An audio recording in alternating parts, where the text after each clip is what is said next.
The modern living wage movement really got started in the United States in Baltimore, Maryland in the early 1990s. And since then, it has spread to about 150 jurisdictions in the US and big cities like Chicago and San Francisco. Seattle recently have adopted living wage ordinances.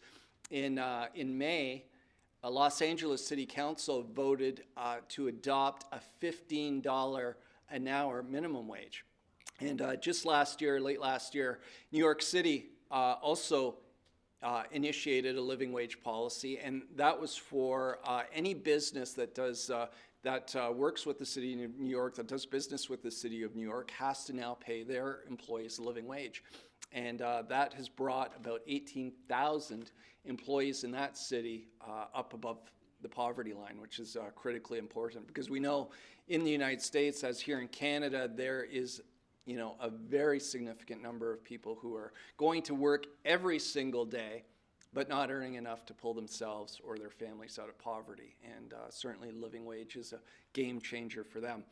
The living wage movement's also active in the United Kingdom. So back about 10 years ago, a group called London Citizens, which was really led by parents in the East End of London, were looking at the need to spend more time at home with their families and not work 2 or 3 part-time jobs and try to cobble that together. So they started a living wage initiative there.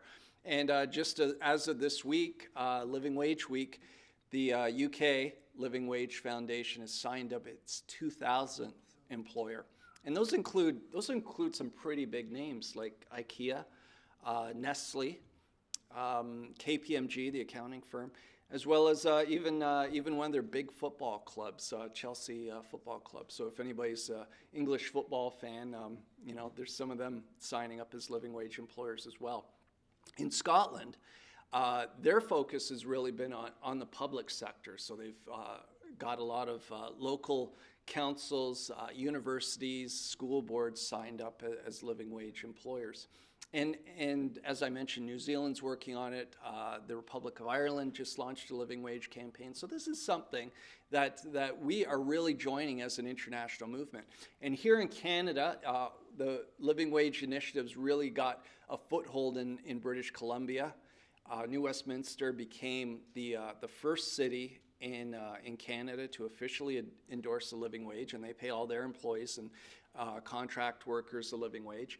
And this summer, Mayor Gregor Robertson, who's the mayor of Vancouver, put forward a motion to make Vancouver a living wage city as well. That passed unanimously at Vancouver City Council. And their wage, as you might know, housing prices are significantly high in Vancouver. Their living wage is over $20 an hour. So that was an impressive, I think, show of solidarity by Vancouver City Council. Here in Ontario, with Greg and Linda's help and working with the Canadian Centre for Policy Alternatives Ontario office, we are engaging many communities, and not all are to the point of organization as Living Wage Waterloo or Hamilton or Guelph or Windsor, but we are seeing incredible movement across the province, and not just in some of those places you might imagine might take up the cause of living wage. We're seeing it in Thunder Bay and in Niagara Falls, in Cornwall, in Renfrew County, in Muskoka. I got a call from an employer in Muskoka just last week who wanted to sign up, and they haven't even calculated their living wage yet. So it's pretty exciting. This is really catching fire. Getting back to my initial story about Hamilton, New Zealand, I also found out there's a Hamilton, Scotland as well, and I was giving a presentation in Glasgow last year and had the opportunity to visit Hamilton, Scotland. They're also working on living wage. So last Living Wage Week in 2014, we had the opportunity to have a 3-way video conference thanks to our local CBC digital station. And we talked about our various living wage initiatives in Scotland, New Zealand, in Hamilton, Ontario, and doing it in real time. It was morning in New Zealand, night in Scotland, in the middle of the afternoon for us, but it was really neat to see some of the challenges we were facing, but the solutions we're taking on with this living wage campaign. So again, thank you very much for your leadership to champion a living wage in Waterloo Region, and we look forward through the Ontario Living Wage Network to continue to support and look to you for mentorship as we move this forward across the province. Thank you very much.